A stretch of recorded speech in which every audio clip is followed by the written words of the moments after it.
Attorney Panelo, binuking si Mangga kung bakit nagpasaklolo na kay BP Sara. Nako, itong si Attorney Panelo, ito yung nagsabi kay Mangga, bulahin mo, lelang mo.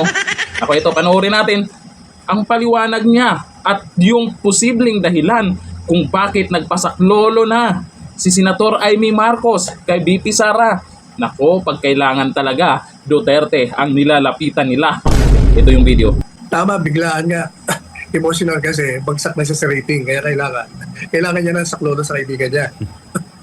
O kaya pinakiusapan niya. Si Inday Sara naman ay mabait. At marunong siyang kung ano mang tulong na ginawa niya. Tinatanong niya yun. Ganyan, ang magamang yan talagang mabait yan. Pag nilapitan mo yan, hindi makakatangi sa'yo. Kaya ganun sila kabait. Hindi kagaya ko, bad boy ako eh. Mas ayaw ko sa'yo. Talagang ayaw ko sa'yo, pinapakita ko. Sabi niya inutusan yata. Yata sabi niya, narinig mo ba yung sinabi niya? Inutusan yata. Yes. Senator Robin Padilla at ni Pangulong Duterte na i-endorse siya. Yata. So hindi siya sigurado. Pangalawa, tanong, bakit itim? Dahil itim yung ini-endorse. Ay sabi attorney, itim daw dahil sa pagluluksa ng mga kababayan natin sa kasalukuyang administrasyon. Anyway, ganito yan. Si BP Inday Sara at saka yung kapatid ng Pangulo ay magkaibigan. Sangayon sa kanilang dalawa. At ang sabi niya kanina ni kapatid ng Pangulo, biglaan daw, emosyonal, sapagkat daw grabe na nangyayari sa mga tama, biglaan nga. Emotional kasi, bagsak na siya sa rating. Kaya kailangan niya ng saklolo sa kaibigan niya. O kaya pinakiusapan niya. Si Inday Sara naman ay mabait. At marunong siyang kung ano mang tulong na ginawa niya. Tinatanong niya yun. Ganyan, ang magamang yan talagang mabait yan. Pag nilapitan mo yan, hindi makakatangi sa'yo. Ganun sila kabait. Hindi kagaya ko, bad boy ako eh. Mas ayaw ko sa'yo. Talagang ayaw ko sa'yo, pinapakita ko. Hindi pareho lang isang abogado. Dahil daw inverse bubutuhan niya. Talagang teka muna, hindi pa ako tapos. Talagang mga sip-sip eh. Ganito yan. Sapagkat kaibigan, natural lamang kung anong pinakiusap, kagawin.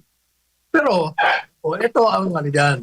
Tayo, na mga butante, dahil ako, sinadibdib ko yung sinabi ni BP Inday Sara. Nung siya'y nasa Hong Kong, nasa likuran niya yung mga kandidato, at sinabi niya na hindi siya mag-i-endorso. Hindi dahil sa ayaw niya. Kundi gusto niya talagang bigyan ng giya, ng maliwanag na giya, ng isang panukatan, tayong mga butante, na siyang magiging pundasyon natin sa pagpili natin sa mga kandidato. Kaya sabi niya, hindi porket ako Duterte o hindi porket ang isang kandidato Duterte, mabutuhan na kagad natin. Hindi po pwede. Sabi niya, kailangan suriin natin. Hindi ba yun ang palagi kong sinasabi? Suriin. Yes. At sabi niya, ano yung mga standard ko? Sabi niya, number 1, tingnan mo yung background ng kandidato. Kung ito'y dati ng opisyal, ano ba ang ginawa nito? Yung bang mga pinakangko niya ay ginawa niya. Yung mga campaign promises niya. Nung siya ba'y nakaupo, malinis siya. Hindi ba siya namantsahan? Dahil maraming kandidatong namantsahan. Maraming kandidato na dating nasa gobyerno pero tinanggal dahil sa katiwalian, dahil sa kapalpakan. Maraming kandidato na kaya tinanggal ay incompetent. Yun ang unang giya binigay sa atin. Pangalawa, sabi niya, kailangan tingnan mo yung integridad. Kung si Pastor Kibule, wala kagad tayong tanungin, may integridad ba yan? Alam na natin may integridad yan. At pinakita niya nga ang buong tao ng kanyang pagsisilbi sa ngalan ni Jesucristo. Ang pagtulong sa kapwa, ang pagpuksa sa terorismo, ang pagtulong sa mga video news people, lahat, pinakita niya lahat yun. Na integrity niya intact at hindi totoo yung mga kasinungalingan na ikinalat sa kanya. Walang problema doon. Pero yung mga kandidato, lahat na kandidato, hindi lang sa grupo ng ganito o grupo ng gano'n, lahat sila kailangan pag-aralan natin ang kanilang mga integridad. Halimbawa, may isang kandidato, pero nung nasa gobyerno, nakabili lang isang island. Ang daming pera. At nagulat nga ako nung sinabi ako na meron daw gustong umutang sa nila. Sabi na, ba't di mo utangan yun? Yung isang nang nasa gobyerno dati, maraming pera yun. Kung magbigay ng yun, kampanya, milyon-milyon. Ang tanong, paano nagkaroon ng maraming pera yun?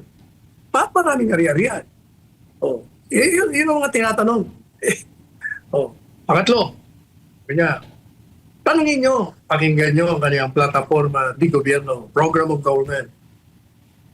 Yan ba ay kayang patupad? Practical ba yan? Makakatulong ba yan?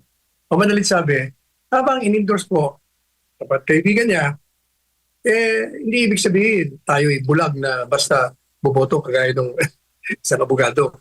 Tayo ay may mga pinag-aralan, tayo ay alam natin sa pamamagitan ng pagtatanong, pagre-research, pagbabalik. Agree ako sa sinabi niya na ang mga Duterte ay masyado talagang mabait kaya nilalapitan ng mga manggagamit. Alam po natin, ilang survey na po ang lumipas, hindi po pasok si Amy Marcos dyan sa top 12. At alam po natin na hindi talaga siya kayang hatakin ng kapatid niya. Pansinin nyo nung una, ang sabi niya, independent siya. Bandang huli, nandun pala siya sa alyansa. Siyempre tinitingnan niya ang takbo ng survey kung may mapagbabago ba o aangat ba siya. Nung naging independent siya, mahirap makaakyat sa survey niya. Nung nag-alyansa ay mukhang bumababa pa. Kaya ngayon, ang ginawa niya, umalis sa alyansa, nagpasaklolo kay BP Sara. Sure, aangat talaga siya. Yan po ang tinatawag nating political tactics. Lahat gawin mo, lahat ng diskarte kung pwedeng magdrama-drama ka para lang manalo ka, sayang yung nagastos nila. Di ba? Tsaka nakakahiya na matalo ka, kapatid mo ay nakaupo dyan sa Malacanang. Kapatid mo mismo ang Pangulo, pero ikaw matatalo ka. Napapansin niyo po sa mga Duterte supporters or BP Sara supporters, ang sabi nila, iboboto daw si Amy Marcos. Pero hindi dahil Marcos siya or sa nagawa niya. Iboboto siya dahil kay Inday. Kaya malaking bagay po ang pag-endorso ni BP Sara sa kanya. Hindi man lahat susunod sa sinasabi ni BP Sara dahil karamihan ayaw na sa Marcos. Yun talaga ang dahilan. Yun talaga ang katotohanan. Dahil bagsak sa survey, kaibigan niya si BP Sara, nagpasaklolo na. Ganyan dapat talaga. Yan dapat talaga ang gagawin mo kung sakaling alanganin ka na. Eto na naman tayo. Nagpapatulong na naman sa mga Duterte. Noon, lumapit sila. Nagpatulong sa mga Duterte. Naging presidente ang kapatid niya dahil din sa mga Duterte. Ngayon, alanganin siya. Duterte na naman. Kasi alam po ni Amy Marcos, mismo siya alam niya na ang Duterte supporters organic talaga. Aminin nyo, lamang na lamang talaga ang PDP laban sa eleksyon ngayon. Kaya kinakabahan na yung taga-alyansa. Kaya yung iba, nasaan na? Gusto na kay BP Sara. Pero sana, walang dayaan sa halalan. Yun talaga ang dapat nating pantayan. Dito na lang, thank you.